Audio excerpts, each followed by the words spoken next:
Shankar sir पैर भूषित कंठ कर्ण विवरे नेत्रे तव स्वानरे। हे राम पुरुषोत्तम नरहरे नारायण केशव। हे गोविंद दयानिधे गुण निधे श्रीतापते श्रीपते श्री वैकुंठाधिपते चराचरपते लक्ष्मीपते पाहि मां। बंदो गुरुपद कंज कृपा सिंधु नर रूप हरि महामोहतम पुंज जासु वचन रवि कर निकर। गुरु को शिष्य पे राखिए चलिए आज्ञा मान। कह कबीर वा दास को तीन लोक भय नाहि। तीन लोक नौ खंड में गुरु ते बड़ा न कोई। करता करे न कर सके गुरु करे सो। अव्यक्त रूप में अनंत श्री विभूषित परमाराध्य गुरुदेव के त्रैलोक पावन पाद पद्मों में कोटि कोटि नमन। आदरणीय सत्संग प्रेमी सज्जनों, माताओं, बहनों, सबको नमन है, सबको प्रणाम है। और ये हरि अनंत, हरि कथा अनंता। परमात्मा अनंत है, उनकी कथा भी अनंत है। एक बार जमुना एक बार सरजू नदी के पावन तट पर, सरजू नदी के पावन तट पर श्री राम, लक्ष्मण, भरत और शत्रुघ्न खेल खेल रहे हैं, यानी फुटबॉल खेल रहे हैं। फुटबॉल जो खेल रहे हैं तो इधर से भगवान राम मारते हैं फुटबॉल को पैर से। कहते हैं लक्ष्मण तुम मारो उधर से। तो लक्ष्मण जी महाराज सोचते हैं जिस गेंद में भैया का चरण लग गया, भगवान का चरण लग गया, उसमें हमको भी चरण लगाना अच्छा नहीं होगा। आखिर मर्यादा पुरुषोत्तम के भाई हैं तो उनमें भी मर्यादा है। तो वो क्या करते हैं, भगवान श्री राम के चरण जो लगा फुटबॉल में तो हाथ से उठाते हैं। हाथ से उठा करके फिर राम जी के चरणों के पास रखते हैं। राम जी फिर फुटबॉल को मारते हैं और वो चला जाता है शत्रुघ्न की तरफ। भैया शत्रुघ्न तुम मारो। तो शत्रुघ्न जी भी सोचते हैं कि प्रभु के चरण जहाँ लगा है वहाँ पर हमें चरण नहीं लगाना चाहिए। वो भी हाथ से उठा करके प्रभु श्री राम के चरणों के पास रखते हैं। फिर भगवान श्री राम सोचते हैं अब कौन मारेगा, तो भरत की तरफ मारते हैं। लो भरत तुम मारो। तो भरत जी संत है ना। राम जी जो गेंद मारे ना तो भरत जी महाराज उस गेंद को इतना जोर से मारते हैं, इतना जोर से मारते हैं कि भगवान राम पीछे खसक जाते हैं। तो भरत जी जो गेंद मारे, भरत जी संत हैं। फुटबॉल क्या है, जीवात्मा है। जीवात्मा 84 लाख जोन में भटक रहा है और लातों लात खा रहा है। कितना लातों लात खा रहा है, गंजन हो रहा है उसको, जीव का फजीहत हो रहा है। तो भरत जी संत है। भरत जी को दया आ गई कि जीव बेचारा बहुत रगड़ा खा रहा है, पैरों तले पीसा जा रहा है। तो भरत जी संत को दया आई तो उन्होंने क्या किया, गेंद जो है ना उसका हवा निकाल दिया। फुटबॉल में जो हवा भरा हुआ था वो निकाल दिया और निकाल करके फिर भगवान राम के चरणों के पास रखा। हाँ, भगवान राम जब मारे तो भगवान राम के चरणों में बॉल क्या हो गया, चिपक गया। कहने का मतलब क्या, भगवान राम साक्षात ब्रह्म है, परमात्मा है, ईश्वर है। और जब भरत जी गेंद को उधर जोर से मारते हैं तो गेंद भी समझता है अब हमको राम के चरणों के सिवा कोई उपाय नहीं है। इसलिए राम जी जोर से मारते हैं। उसको मना करिए, नहीं चला रहा है मोबाइल में। जोर से मारते हैं और भगवान राम के चरणों में वो आवाज नहीं आ रही है, चिपक जाता है। आवाज बढ़ा दीजिए बाबा। भगवान श्री राम के चरणों में क्या होता है, गेंद चिपक जाता है ना। वो चिपक जाता है ना। जब चिपक गया, चिपकने का मतलब क्या हो गया, बैठ जाओ, जीव और ब्रह्म एक हो गया। जीव और ब्रह्म क्या हो गया, एक हो गया, यानी जीवात्मा परमात्मा से मिल गया, है ना। बैठिए।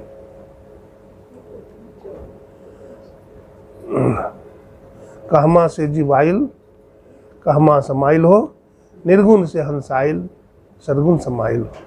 जीव कहाँ से आया है और जीव कहाँ चला जाता है ना। कहते हैं कहाँ से जीव आया, तो कहते हैं निर्गुण से हंसाइल और सरगुण समाइल हो। हाँ, हंस कहाँ से आया, जीव कहाँ से आया, तो कहते हैं निर्गुण मंडल से आया और सरगुण में जीव समा गया, है ना। एकाएक सभी को जाना है कचहरिया, उड़ के चदरिया ना। सबको चदरिया उड़ करके कचहरिया जाना है, यानी जिसका जन्म हुआ है उसकी मृत्यु निश्चित है। लेकिन मानव जीवन का जो लक्ष्य है उसको प्राप्त करना, अगर मानव जीवन का लक्ष्य हम पूरा नहीं किए और संसार में आए यूं ही चले गए तो मानव जीवन पाने का कोई लाभ हमें नहीं मिला। कहा रे भय मानुष तन पाए, ये मनुष्य का तन पाने से तुम्हें क्या मिला, कोई लाभ नहीं हुआ। कष्ट हुआ, माँ के गर्भ में माँ को कष्ट हुआ, है ना, जीव को तो कष्ट हुआ ही, तो सबको कष्ट हुआ, है ना। इसलिए मानव जीवन पा करके जो मुख्य उद्देश्य है परमात्मा की प्राप्ति, वो परमात्मा की प्राप्ति करना चाहिए। संसार में बहुत सारा उलझन है, बहुत सारी की बाधाएं हैं। सुबह सुन रहे थे हर प्राणी दुखी है, आज किसी को भी सुख नहीं है, हर व्यक्ति परेशान है, राजा हो तो गरीब हो तो हर प्राणी दुख की हालत में है। कैसे दुख से छूटे, दुखों से छूटने का कोई उपाय है दुनिया में? मान लीजिए यहाँ बहुत लोग बैठे हुए हैं, चारों तरफ से आग लगा दिया जाए तो छूटने का क्या साधन है, बोलिए, क्या बताएंगे, कैसे छूटेगा, आग कैसे बुझेगी? तो आप कहेंगे अग्निशामक यंत्र हो, दमकल जिसको बोलते हैं, दमकल वाला आ जाएगा और आग को बुझा के चला जाएगा। यही उपाय है। ठीक उसी तरह से कौन सा दमकल है ना, कौन सा साधन है जिससे हमारे भीतर में जो लगा हुआ काम क्रोध लोभ मोह की जो अग्नि है, इससे हम छूटे हैं, तो वो क्या है? संत की कृपा है। संत की कृपा है। संत की कृपा मिल जाए, सदगुरु की कृपा मिल जाए तो जीव का उद्धार हो जाए। जीव उद्धार का द्वार पुकार कहा, घट भीतर ही सत्संतों ने। जीव का उद्धार का मार्ग कहाँ है? तो कहा अपने अंदर में है ना, कहीं बाहर में नहीं है। ये मानव का जो शरीर है कैसा है? ये मानव का जो शरीर परमात्मा ने बनाया, तेरे पूजन को भगवान बनाए मंदिर आलीशान। ये मंदिर जो है आलीशान बना हुआ है। अब मानव के शरीर में कैसा है? 9 द्वार वाले शरीर है ना, 9 दरवाजा खुला है ना, और इसके अंदर एक 10वां दरवाजा है जो निकलने का रास्ता है। वो 10वां दरवाजा जब तक नहीं मिलेगा तब तक जीव आवागमन के चक्र में भ्रमण करते रहता है, दुख भोगते रहता है। तो 10वां द्वार कौन खोलेंगे, कौन बताएंगे? इसका रास्ता संत सदगुरु मात्र बता सकते हैं। कोई भी देवी देवता इस रास्ता को नहीं बता सकता, केवल संत बता सकते हैं, सदगुरु बता सकते हैं, जिनको इस रास्ता का पता है। सदगुरु मिले तो बुरे बाबू, नहीं तो परले हुआ। बाबा गोरखनाथ जी कहते हैं अगर सदगुरु मिल गए तो उबर जाओगे और नहीं तो परले हुआ। मानव जीवन में तरक्की क्यों नहीं कर पाता है? आदमी क्यों नहीं तरक्की कर पाता है? आलस्य। मनुष्य के अंदर क्या है? आलस्य है। मनुष्य के अंदर प्रमाद है। मनुष्य के अंदर जन्म जन्मांतर का पाप है, जिसके कारण वो साधन भजन नहीं कर पाता और देखते ही देखते फिर जवानी चली जाती है, वृद्धापन आ जाता है। वृद्धावस्था में फिर कुछ होता नहीं है ना। लक्ष्मीपति जी महाराज कहते हैं वृद्ध भय तन का अपन लागे, कप पित बात भरी, लक्ष्मीपति पछतात सेज पर, अब हम क्या करें? अब हम क्या करें? अब हम क्या करें? कुछ बात समझ में नहीं आती। दिल का हुजरा साफ कर, जाना को आने के लिए, ध्यान गैरों का उठा, उसको बिठाने के लिए। हम लोग अपने हृदय में गैरों का ध्यान बैठाए हुए हैं। माता पिता दुनियादारी सब बैठा हुआ है, हाट बाजार सब दुनिया इसको बैठा रखे हैं। और जब तक किसी को बैठाए हुए हैं तब तक संत नहीं बैठेंगे, गुरु नहीं बैठेंगे, परमात्मा नहीं बैठेंगे। वो तभी बैठेंगे जब सबको हटा दीजिए। ध्यान गैरों का उठा, उसको बिठाने के लिए वो तभी बैठेंगे जब सबको हटाइए, कूड़ा कचरा को क्या करिए, इसको हटाइए। मंदिर में देखते हैं पूजा करते हैं पुजारी जी, तो क्या करते हैं, मंदिर को पहले झाड़ू लगाते हैं, फिर धोते हैं, फिर मूर्ति को स्नान कराते हैं, फिर नया कपड़ा पहनाते हैं, फिर पूजा पाठ करते हैं, है कि नहीं। ठीक उसी प्रकार से सद्गुरु भी धारण तब होंगे अपने अंदर में जब कूड़ा कचरा को हटाइए, बाहर निकालिए। ध्यान गैरों का उठा, उसको बिठाने। एक दिल लाखों तमन्ना, दिल तो एक है, तमन्ना इच्छा बहुत है, और उस पर भी बाकी हविस। फिर ठिकाना है कहाँ, मुर्शिद को पाने के लिए। दिल का हुजरा साफ कर जाना कुआरे के लिए, हृदय को पवित्र रखें। कबीर साहब कहते हैं, कबीरा मन निर्मल भया जैसे दरिया नीर, पाछे पाछे हरि फिरे कहत कबीर कबीर। कबीर साहब का मन पवित्र हो गया तो भगवान पीछे पीछे घूम रहे हैं। बोलिए कबीर बाबा क्या चाहिए, कबीर बाबा क्या चाहिए। कबीर साहब कहते कुछ नहीं चाहिए। कबीर साहब कहते हैं कुछ नहीं चाहिए। देखिए इच्छा, इच्छा पर क्या करो, धूल डालो। आपको महाराज रोटी तो चाहिए, क्या रोटी भी नहीं चाहिए, दो को कपड़ा चाहिए, ये भी नहीं चाहिए, ये चाहिए। लेकिन बहुत कुछ मत चाहो, बहुत कुछ भी ना चाहो कि दुखी हो जाओ। जो मौलिक आवश्यकता है, जो मौलिक जरूरत है, वो तो अवश्य चाहिए। एक बादशाह था, ठीक है, तो उसकी दो पत्नी थी। तो बादशाह जब विदेश जाने लगा तो दोनों पत्नी को बुलाया और दोनों पत्नी से कहा, देखो मैं विदेश जा रहा हूँ, तुम दोनों के लिए क्या लावे, क्या लाना है। तो बड़ी रानी ने कहा कि हमको कुछ नहीं चाहिए, आप राजी खुशी वापिस आ जाइए। छोटी रानी से पूछा तुम्हारे लिए क्या लाएंगे, तो लंबा डड्डा दे दी लिख करके, ये सब सामान हमको चाहिए।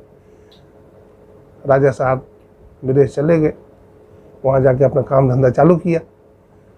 4-5 साल के बाद अपना देश आने लगे इंडिया, तो सोचा कि छोटी रानी ने बहुत सारा सामान लिखवाई है, ले लेते हैं। तो छोटी रानी के लिए सारा सामान ले लिया। तो मन में आया कि बड़ी रानी तो कुछ लिखाई नहीं, उसके लिए क्या ले। तो छोटी रानी ने जो जो सामान लिखाई थी सब ले लिया, ऊपर से और जो मन में आया सो भी ले लिया। देखिए बिन मांगे मोती मिले, अब मांगे मिले ना भीख, बिना मांगे मिल गया। हम परमात्मा से भी, सदगुरु से भी कुछ नहीं मांगे, वो सब देख रहे हैं, वो सब देख रहे हैं। जो भी जरूरत होगा वो आपको अवश्य मिलेगा।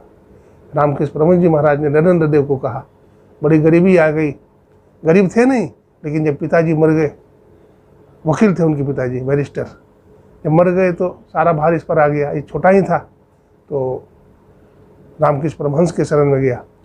रामकृष्ण परमहंस जी महाराज जानते थे कि इसकी बड़ी गरीबी है, नौकरी की तलाश में है, कहीं नौकरी नहीं मिलता था। तो रामकृष्ण परमहंस जी से सब जानते ही थे, अंतर्यामी थे, बोला जाओ माँ से मांगो। यद्यपि माँ ने मांगने के लिए भेजा था रामकृष्ण परमहंस के पास, तो उन्होंने काली माँ के पास भेज दिया, जा मांगो। तो वहाँ जाते हैं और हाथ जोड़कर कहते हैं, माँ मुझे कुछ चाहिए। तो क्या चाहिए बेटा, मांग लो। तो कहते हैं ज्ञान भक्ति वैराग्य। वो भूल जाते हैं धन मांगना है, ये भूल जाते हैं। क्या मांगते हैं, ज्ञान भक्ति वैराग्य। अरे तू क्या मांगा, तो ज्ञान भक्ति वैराग्य। फिर जाकर मांगे तो ज्ञान भक्ति वैराग्य मांगने आए थे। तो जो मांगने कर मांग, जाकर के फिर कहते हैं ज्ञान भक्ति वैराग्य। तो माँ काली ने भी वही दिया और रामकृष्ण परमहंस ने, जा तुम्हारे भाग में यही लिखा है, मोटा रोटी मोटा कपड़ा तुमको मिलता रहेगा, जाओ भक्ति करो, भजन करो। ये तो लिखा है, प्रारब्ध में ऐसा ही है, प्रारब्ध में भक्ति कमाना है। और संसार का काम तो ऐसे चलता है, रोटी कपड़ा मकान तो सबको मिल जाता है ना। कोई बड़ा मकान में रहता है, कोई छोटा मकान में रहता है, कोई बढ़िया कपड़ा पहनता है, कोई थोड़ा सा सस्ता वाला कपड़ा पहन लेता है, लेकिन समय दोनों का उतना ही बीत जाता है। इसलिए संत महात्मा कहते हैं संतोष से रहो, संतोष परमम सुखम। संतोष से रहोगे तो जिंदगी सुखमय से बीत जाएगा। हाय हाय करोगे तो फिर तबाह हो जाओगे।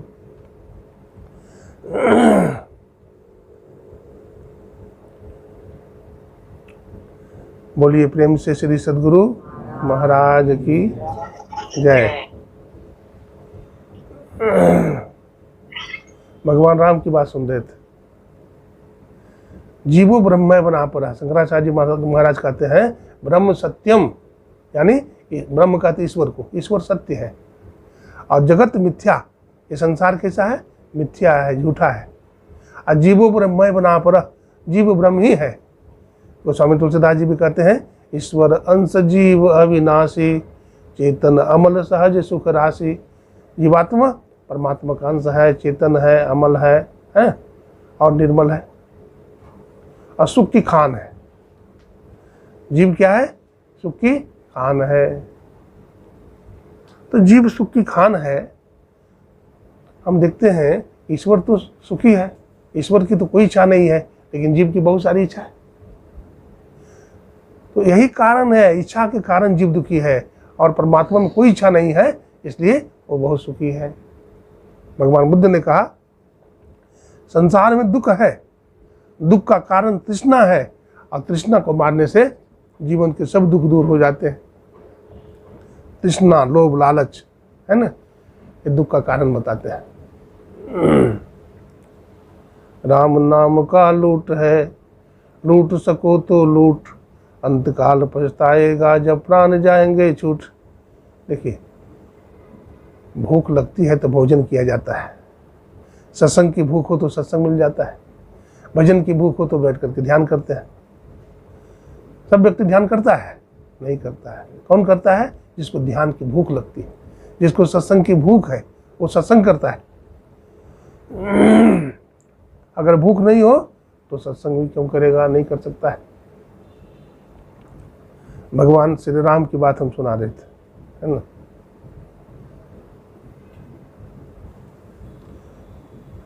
राम कौन है? तो गोस्वामी तुलसीदास जी कहते राम ब्रह्म परमारथ रूपा। राम साक्षात ब्रह्म है, परमात्मा है। और सदगुरु क्या है? तो सदगुरु पूर्ण ब्रह्म है। बाबा गरीबदास जी कहते हैं सदगुरु पूर्ण ब्रह्म है, सदगुरु आप अलेख और सदगुरु रमता राम है, या में लेख न मेख।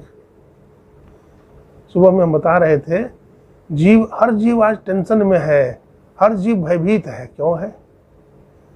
इसका एकमात्र कारण बताया था कि जीव ईश्वर को अपना नहीं समझता। जीव, देखिए, माता पिता हमसे प्रेम करते हैं कि नहीं, भाई बंधु हमसे प्रेम करते हैं कि नहीं, लेकिन परम पिता परमात्मा का कितना प्रेम जीव पर है? नहीं है। लेकिन परमात्मा को अपना नहीं मानते हैं, इसलिए हम भी दुखी हो जाते हैं। परमात्मा पर भरोसा करो, ईश्वर पर भरोसा करो। जितना सहायता वो तुम्हारा कर सकते हैं उतना दुनिया में कोई नहीं कर सकता। आप कहेंगे कैसे महाराज, क्या प्रमाण है? गर्भ माहे जिन रक्षा किन्हा, बा खाने को दिन्हा। माँ के गर्भ में उस परमात्मा ने रक्षा किया ना। ऑक्सीजन का डब्बा थोड़े लगा हुआ था, किसने वायु दिया? परमात्मा ने दिया। मुंह में दांत नहीं था, दांत कैसे आया? परमात्मा ने दिया। तो परमात्मा का इतना ऋण है कि उनके ऋण से हम ऋण नहीं हो सकते हैं। इसलिए परमेश्वर की सबसे बड़ी कृपा है ना। तो उनकी कृपा को हम याद रखें, हम परमात्मा से जुड़े रहें तो जीवन में दुख घट जाएगा। दुख आएगा ही नहीं।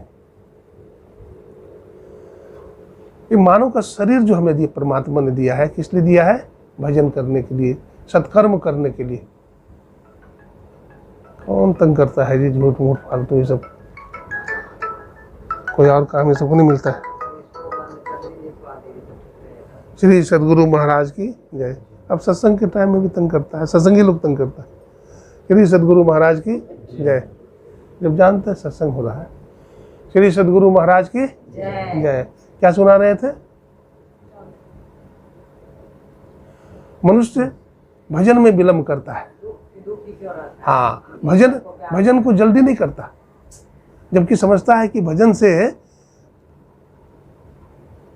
एक ऐसी चीज है जिससे जीवन का दुख दूर हो सकता है, लेकिन फिर भी भजन में विलंब करेगा। एक उदाहरण दे रहे हैं। एक बार की बात है कि जंगल में एक ज्योतिषी जा रहा था, ज्योतिषी गुजर रहा था और एक राजा साहब भी थे, ज्योतिषी के साथ साथ जा रहे थे। तो गंगा जी के किनारे पीपल का गाछ था, तो पीपल के गाछ पर बंदर और बंदरिया रहते थे। ज्योतिषी बोल रहा था, देखो देखो कितना सुंदर मुहूर्त है, इस सुंदर मुहूर्त में आज गंगा दशहरा है, इस सुंदर मुहूर्त में अगर मनुष्य स्नान करेगा तो ईश्वर बन जाएगा, जानवर स्नान करेगा तो मनुष्य बन जाएगा, पशु पंछी स्नान करेगा तो अच्छा जोनी मिलेगा उसको। ये अच्छा मुहूर्त है, ये ज्योतिषी जी बोल रहे थे। तो बंदरिया सुन ली, अब बंदर ने भी सुना, तो बंदरिया कुछ संस्कारी थी। बंदरिया बोलती है बंदर से, देखिए ना कितना सुंदर मुहूर्त है, ज्योतिषी जी बोल रहे हैं कि गंगा जी में जो स्नान कर लेगा, है ना, मनुष्य देवता बन जाएगा, देवता ईश्वर बन जाएंगे और पशु पंछी मनुष्य बन जाएगा, तो क्यों नहीं स्नान कर ले, स्नान कीजिए। तो बंदर बोलता है सब कुछ नहीं, ये सब फालतू बात है, ये सब रोज होते रहता है, ये सब बकवास है। तो बंदरिया बार बार समझाई, बंदरवा नहीं माना। तो बंदरिया सोची कि इसके साथ हम भी जाएंगे रसातल में, तो मैं कूद जाता हूँ। तो बंदरिया कूद गई गंगा जी में। जैसे ही बंदरिया गंगा जी में कूदी तो बंदरिया राजकुमारी बन के निकली, दिव्य शरीर मिल गया, राजकुमारी बन गई। अब बंदरवा टुकुर टुकुर देख रहा है कि हमसे तो गफलत हो गई, हम भी कूद जाते तो हम भी राजकुमार बन जाते। तो बंदरवा बंदर ही रह गया। मन पछते ही अवसर बीते, अवसर बीत जाने के बाद भाई कुछ नहीं पछताना पड़ेगा। मन पछते है अवसर बीते, मन पछते, आज कहे मैं काल भजूंगा, काल कहे फिर काल, आज काल के करत ही अवसर जासी चाल। अभी भजन क्या करेंगे महाराज, अभी तो बालापन है, अभी भजन क्या करेंगे महाराज, अभी तो जवान है, अभी क्या भजन करेंगे महाराज, जब बूढ़ा हो गए तो भजन होगा। बुढ़ापा में भजन नहीं होता है, साधु महात्मा ठगता है हाँ कि बुढ़ापा में भजन कर लेना, बुढ़ापा में भजन नहीं होगा। बुढ़ापा में तो जो काम किया बस वही चिंतन होगा। बहुत तरह का रोग आ जाएगा, बीमारियां आ जाएगी, चलने फिरने से लाचार हो गए, शुगर है तो बीपी है तो थायराइड है, कितने प्रकार के रोग घेर लिया है ना। एक नत्था सिंह जी महाराज हुए हैं, नत्था सिंह जी महाराज बहुत धार्मिक कवि हुए हैं। वो लिखे हैं, जीवन खत्म हुआ तो जीने का ढंग आया, जीवन खत्म हुआ तो जीने का ढंग आया, जब समा बुझ गई तो महफिल में रंग आया, मन की मशीन नरी ने तब खूब चलना सीखा, जब बूढ़े तन के हर एक पुर्जे में जंग आया। शरीर बूढ़ा हो गया, जर्जर हो गया, जंग लग गया है, तो कहते हैं अब भजन करेंगे, भजन होगा। अंत में लिखते हैं, नत्था सिंह आयु ने जगत में हथियार फेंक डाले, जमराज फौज लेकर करने को जंग आया। जब जमराज भारी सेना लेकर के जंग करने के लिए आ गया और तुम्हारे पास बालू ना तो बारूद है, ना तो गोला है, ना तो बंदूक है, तो लड़ेगा उससे, तो निहत्था है, उसके साथ लड़ाई नहीं कर सकते, वो तुमको लेके चला जाएगा।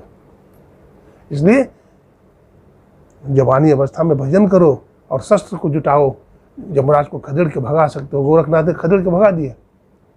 गोरखनाथ जी महाराज को जब जमराज लेने आया ना, तो कहते चोला बदल लेता था गोरखनाथ, कायाकल्प कर लेता था, और जमराज को भागना पड़ा, यमराज को भागना पड़ा, उसे क्षमा मांगा, महाराज हमसे गलती हो गई है ना, आपको जब इच्छा होगा तब आना। ऐसे थे गोरखनाथ जी महाराज। तो जवानी अवस्था में जब तक शरीर में ताकत है, बल है, तभी कुछ प्राप्त कर लेना चाहिए, और इसी की कमाई फिर खाएंगे आप।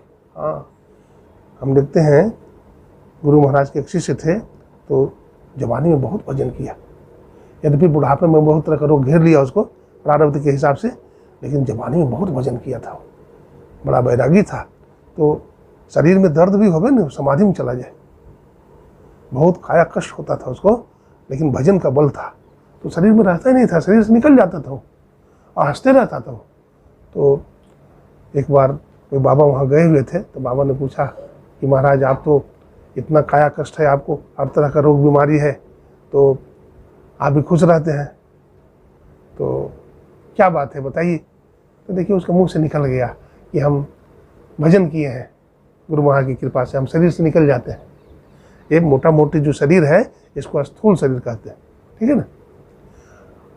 स्थूल शरीर में क्या है, 5 कर्म इंद्रियां हैं, 5 ज्ञान इंद्रियां हैं और 5 कर्म इंद्रियाँ हैं, 5 ज्ञान इंद्रियाँ हैं, और 5 क्या है,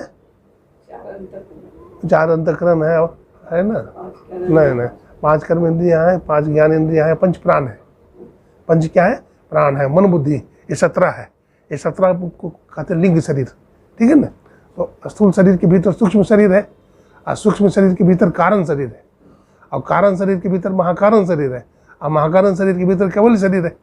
तो ये जो हमारा शरीर है, योगी लोग क्या करते हैं, स्थूल शरीर टप जाते हैं, लिंग शरीर में चले जाते हैं, यानी सूक्ष्म शरीर में चले जाते हैं, तो उनको शरीर का भान नहीं रहता है। कम से कम इतना मानव शरीर पाकर के जरूर करना चाहिए। तो एक कैसे होगा, सत्संग कीजिए, ध्यान कीजिए, सदाचारी जीवन बिताइए, तब उस दरवाजा में शिव नेत्र जिसको बोलते हैं, उस शिव नेत्र में आपका प्रवेश हो जाएगा। बोलिए प्रेम से श्री सद्गुरु महाराज की जय। सत्संग के टाइम में सत्संग में रहना चाहिए। ये मन भागता है, मन को बार बार खींच करके सत्संग में लगाना चाहिए। सुनना बहुत बड़ा ज्ञान है। याज्ञवल्क्य ऋषि ने, देखिए 2 ऋषि थे, ऋषि तो एक ही थे, उनकी पत्नी 2 थी। याज्ञवल्क्य ऋषि जो थे उनकी 2 पत्नी थी, एक का नाम था कात्यायनी और एक का नाम था मैत्रेयी।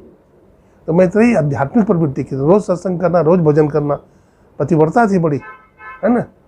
तो पतिव्रता नारी अपने घर को चमका देती है, हाँ, सबको सही रास्ता पर ले आती। तो मैत्रेयी जो थी, पति की बहुत सेवा करना और बहुत भजन करना, अपने बच्चों को सही रास्ता में लगा देना। और एक कात्यायनी थी जो संसारी प्रकृति की नारी थी, उसको केवल धन दौलत से मतलब था, ना पति से मतलब है, ना बाल बच्चा से मतलब है, अपना सुख चाहिए उसको। गृहस्थ जीवन में रहते रहते याज्ञवल्क्य मुनि को वैराग्य हो गया। वो कहा अब बुढ़ापा आ गया, आए मैंने भजन नहीं किया, हमारा जिंदगी बेकार चली गई। आया था हरि भजन को, होटल लगे कपास। अब हमको इस चोला का उद्धार करना चाहिए। मोह ममता में कब तक फंसे रहेंगे। निकल गए, निकलने लगे। कौन? याज्ञवल्क्य मुनि अपनी दोनों पत्नी को बुला लिया, कहा देवी अब मैं जा रहा हूँ। कहाँ जा रहे हैं स्वामी? अब मैं भजन करने जा रहा हूँ जंगल। तो कहा ये बाल बच्चे दुनियादारी को छोड़ करके जा रहे हैं, आप धन दौलत को छोड़ करके जा रहे हैं, तो जिसको आप छोड़ के जा रहे हैं क्या उससे हम सुखी हो जाओगे, धन दौलत बेटा बेटी से? तो ऋषि का रोआ खड़ा हो गया, आंख से आंसू चलने लगे। और देवी धन दौलत बेटा बेटी से कोई सुखी नहीं हुआ है, मैं सही कहता हूँ, तुम भी सुखी नहीं हो पाओगी, कोई सुखी नहीं हुआ है। तो प्रभु आप हमको छोड़कर क्यों जा रहे हैं? हमको भी वो ज्ञान दीजिए जिससे जीव सुखी हो जाता है। देखिए छांदोग्य उपनिषद में एक मंत्र है, एनाहम न सुखी श्याम तेन हम क्यों कुरियाम। हे स्वामी, जिस बेटा बेटी धन दौलत से हम सुखी नहीं हो पाएंगे उसको लेकर क्या करूंगे? लात मारते उसे धन को। ऋषि ने ज्ञान दिया मैत्रेयी को, है मैत्रेयी श्रोतव्यो मंतव्यो निधिध्यासितव्यो। है मैत्रेयी आत्मा का श्रवण करो, आत्मा का मनन करो, ध्यान करो, सत्संग करो और ईश्वर की भक्ति करो। यही जीव के कल्याण का मार्ग है। जीव के कल्याण का मार्ग यही है। तो ऋषि तो चले गए, है ना, और उन लोगों को ज्ञान दे करके गया। अब हृदय बदल गया, कात्यायनी का भी हृदय बदल गया। ऋषि का सत्संग सुन करके कात्यायनी का भी हृदय बदल गया, परिवर्तन हो गया। अच्छी संगति में रहना चाहिए, बुरी संगति कभी नहीं करनी चाहिए। पति की सेवा करनी चाहिए। पतिव्रता नारी के लिए पति की सेवा से बढ़कर के कोई दूसरा सेवा नहीं है, कोई सेवा नहीं है।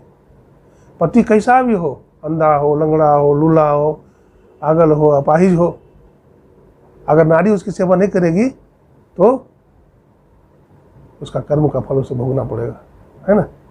इसलिए नारी के लिए है पति की सेवा और पातिव्रत धर्म का पालन, और पुरुष के लिए है एक पत्नी व्रत धारण, है ना। एक दिन मैंने बताया था ना, सुधन्मा था, सुधन्मा के साथ युद्ध हुआ भगवान अर्जुन के साथ। तो हंसध्वज का बेटा का नाम था सुधन्मा, बड़ा सदाचारी था। उसके राज्य में वही रहता था जो एक पत्नी व्रतधारी हो और नारी वही रह सकती थी जो पतिव्रता। तो बतलाते हैं कि बहुत बड़ा यज्ञ किया। किसने किसने यज्ञ किया? धर्मराज युधिष्ठिर ने। तो घोड़ा के गले में चिट्ठी लिख करके उसको विचरण करने के लिए भेज दिया और साथ में अर्जुन को लगा दिया गया कि जो घोड़ा को पकड़ेगा उसके साथ युद्ध होगा और नहीं पकड़ेगा तो उसके साथ युद्ध नहीं होगा। तो हंसध्वज को पता चला। हंसध्वज भी बहुत वीर है ना। उसका बेटा का नाम सुधन्मा है। तो सुधन्मा की जो माँ है कहती है, बेटा अरे भगवान श्री कृष्ण का नाम तो सुने हैं लेकिन उनको दर्शन कराओ हमारा। वो कैसे दर्शन देंगे? तो बोले घोड़ा को पकड़ना पड़ेगा तभी दर्शन दे सकते हैं।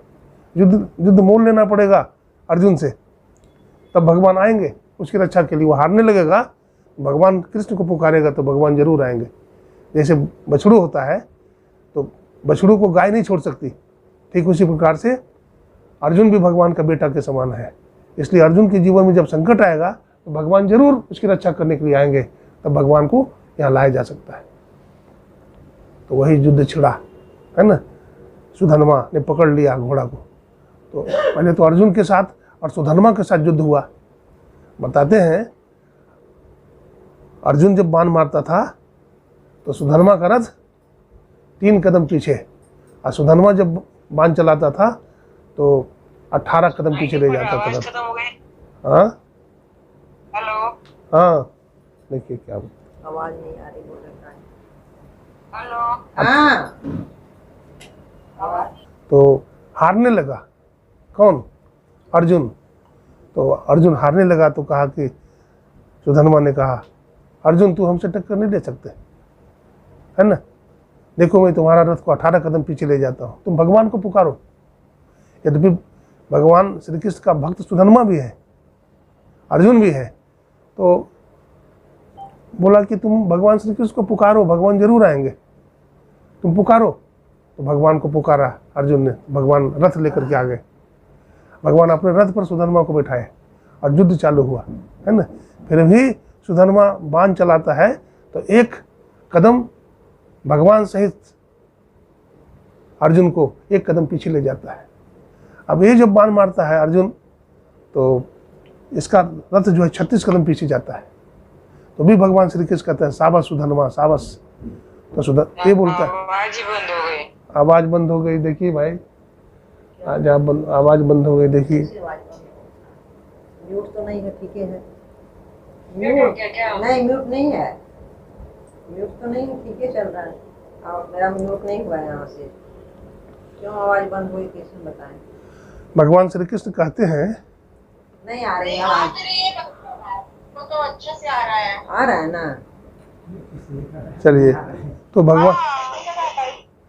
भगवान श्री कृष्ण रथ पर बैठे हैं, अर्जुन का रथ का संचालन कर रहे हैं और सुधन्मा अर्जुन के रथ को 1 कदम पीछे ले जाता है। तो भगवान श्री कृष्ण कहते हैं साबस सुधन्मा साबस सुधन्मा साबस, साबस सुधन्मा साबस। तो अर्जुन बोलता है प्रभु मैं उसके रथ को 36 कदम पीछे ले जाता हूँ तो हमको शाबाशी नहीं देते हैं, और सुधन्मा हमारे रथ को 1 कदम ले जाता है तो आप शाबाशी दे रहे हैं, ये तो उचित नहीं है। तो भगवान कृष्ण कहते हैं सुधन्मा तुमको मालूम है तुम्हारे रथ पर कौन बैठा है? देखो हनुमान जी बैठे हुए हैं। हनुमान जी सारे बाण को काटते हैं पहले, और दूसरी बात है मैं कौन हूँ जानते हो? जगदीश्वर हूँ, साक्षात ईश्वर। साक्षात ईश्वर जिसके रथ पर बैठा हो, बजरंगबली जिसके ध्वजा पर बैठे हो, और तुम भी एक वीर हो, फिर भी तुम्हारा रथ हो 36 कदम पीछे ले जाता है ना। और तुम उसके कदम को, तुम्हारे रथ को 1 कदम पीछे ले जाता है तो बहुत हो गया। जो परमात्मा को भी डिगा दे, हनुमान जी को भी डिगा दे, तो कौन बड़ा हुआ बोलो? अब जब हारने लगा कौन? अर्जुन। तो भगवान तो कुछ करेंगे। प्रबल प्रेम के पाले पड़कर प्रभु को नियम बदलते देखा, खुद का मान टल जाए पर भक्त का मान न टलते देखा। गोकुल के गोरस पे 100 बार मचलते देखा, प्रबल प्रेम के पाले पड़कर प्रभु को नियम बदलते देखा। जब हारने लगा अर्जुन, भीष्म पितामह अग्निबाण की वर्षा कर दिया। चारों तरफ धुआं ही धुआं दिखाई पड़ने लगा। रथ काला हो गया तो भगवान श्री कृष्ण रथ पर से कूद गए और रथ का चक्का लेकर के मारने के लिए दौड़े भीष्म पितामह को। भीष्म पितामह ने हाथ जोड़ लिया, प्रभु जिसका साथ आप दे दें तो उससे उनसे तो हार जाना ही अच्छा है ना। आपने हमारी प्रतिज्ञा को पूरी कर दी और अपनी प्रतिज्ञा तोड़ दिया। आप कितने दयालु। आज भगवान श्री कृष्ण क्या करते हैं, सुधर्मा को मारने के लिए दौड़ते हैं, बाण का प्रहार करते हैं भगवान। सुधर्मा भी बाण चलाता है उधर से, है ना, और इधर से भगवान कृष्ण भी चलाते हैं। भगवान कृष्ण के बाण को काट दिया सुधर्मा ने। भगवान कहते हैं शाबाश शाबाश, देखो तुम एक पत्नी वरधारी हो, हमारे तो 16,108 रानियाँ हैं। भगवान कहते लेकिन मैं अवतारी हूँ, भगवान ने मुझे अवतारी बनाकर भेजा है, मैं तो तुझे मारूंगा। और भगवान श्री कृष्ण बाण का प्रहार करते हैं, और सुदर्शन चक्र का भी प्रहार करते हैं। सुधर्मा का गर्दन कट जाता है। भगवान श्री कृष्ण दौड़ते हैं, उसके गर्दन को उठा लेते हैं, छाती से लगा लेते हैं, कहते हैं शाबाश सुधर्मा शाबाश, तुम्हारा जैसा एक पत्नी वरधारी दुनिया में बहुत कम होगा। तो गृहस्थ जीवन में रहना चाहिए, गृहस्थ जीवन में रह करके पति की सेवा करना चाहिए, बच्चों का पालन करना चाहिए, घर को ही सत्संग मंदिर बना लेना चाहिए, कहीं बाहर में भटकने की जरूरत नहीं है। काहे रे वन खोजन चाहिए, वन में जाने की क्या जरूरत है। घर में रहिए, भजन करिए, भक्ति करिए, यही स्वर्ग है आपका, है ना, यही स्वर्ग है। स्वर्ग कहीं और नहीं है, यही है। जिस घर में मेल जोल हो, जिस घर में सत्संग होता हो, जिस घर में कोई पाप नहीं होता हो, जिस घर में कोई अहिंसा नहीं होती हो, हाँ, वो घर में ही स्वर्ग है, कहीं कहाँ जाने की जरूरत है। हमारे गुरु महाराज ने कहा घर में रहो, है ना।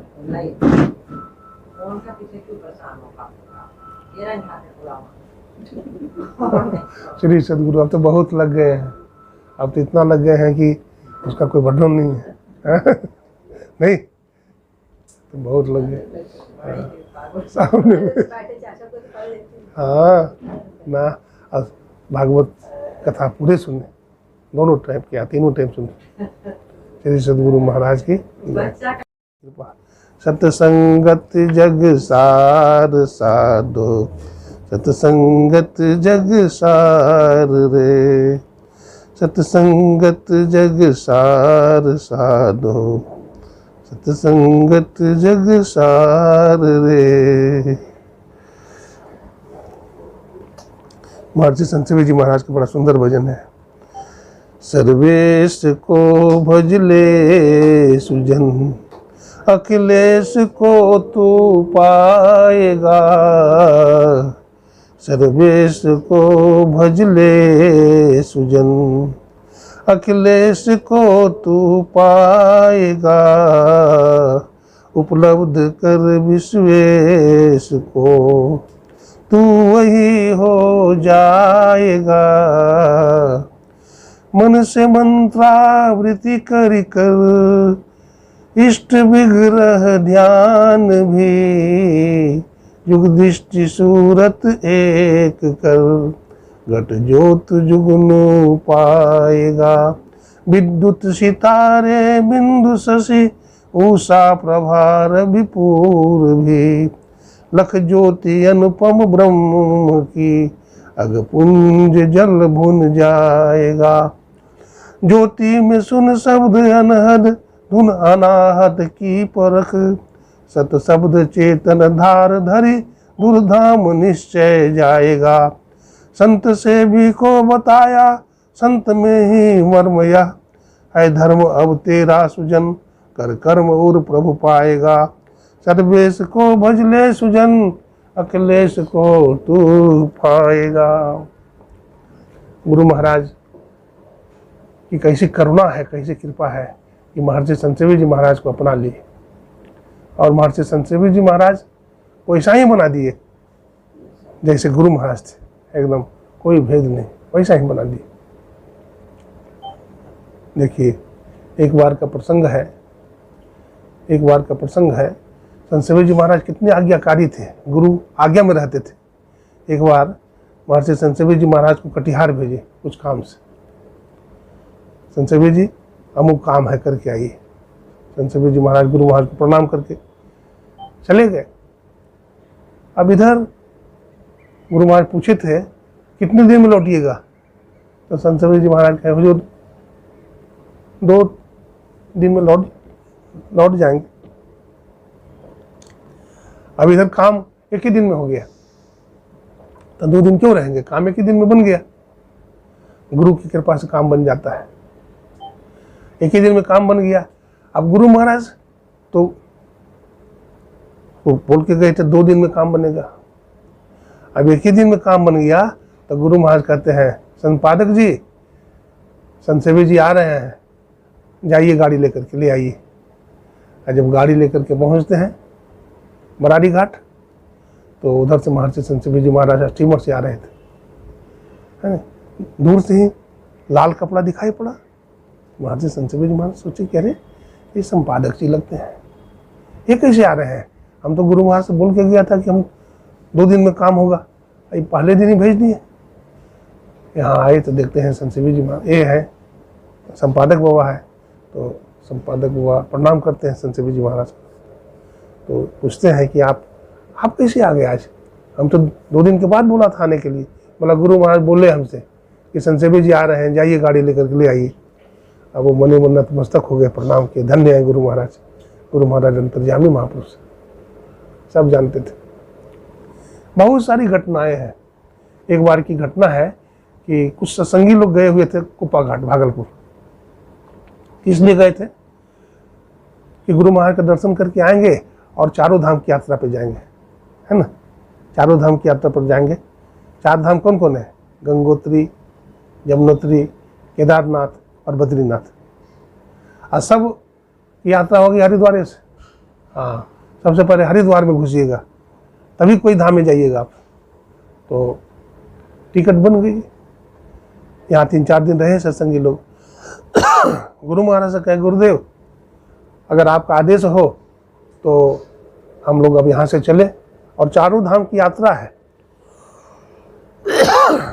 टिकट बनी हुई है, मुहूर्त कैसा रहेगा आप बताने की कृपा करें। गुरु महाराज आंख बंद कर लिए। गुरु महाराज बोले ओ फलाने सेठ जी, मुहूर्त अच्छा नहीं है, मुहूर्त अच्छा नहीं है, चारों धाम की यात्रा पर मत जाओ। तो सेठ जी ने कहा गुरुदेव ठीक है, आपका आदेश है तो नहीं जाऊंगा, और टिकट कैंसिल करवा दी। टिकट कैंसिल कर, कल परसों होकर के जो बस खुली वहाँ से, तो हिमालय पर, है ना, सड़क पर जा रही थी, वो एक चट्टान से टकरा गया और नीचे गिर गया। 10,000 फीट नीचे खाई में गिरा। बतलाते हैं बस का पता नहीं चला तो आदमी का क्या पता चलेगा। पेपर में आया मोटा अक्षर में, फलाने नंबर की बस जो बद्रीनाथ की यात्रा में थी वो एक चट्टान से टकरा करके 10,000 फीट नीचे खाई में गिरी, और बस का ही पता नहीं चला तो आदमी का पता क्या चलेगा। तब सत्संगी लोग धन्य है गुरुदेव, गुरु धन्य है, गुरु धन्य है, गुरु धन्य दाता दया। तो इस तरह से गुरु महाराज थे, अपने सर्वंतर्यामी थे, सब कुछ जानते थे और सबकी रक्षा भी करते थे। इसलिए गुरु के शरण कहो, धन्य धन्य गुरु कहो। गुरु के शरण में जाना चाहिए, भजन करना चाहिए, सत्संग करना चाहिए, इससे जीवन का कल्याण है। सब कुछ बढ़ेगा, धन दौलत भी बढ़ेगा, सुख शांति भी बढ़ेगी, और दुनिया में प्रसिद्ध हो जाइएगा। ये भजन का प्रभाव है, ये सत्संग का प्रभाव है। तो यही आप लोग की सेवा में थोड़ा सा सुनाया, है ना। बोलिए श्री सद्गुरु महाराज की जय। अब हम लोग आते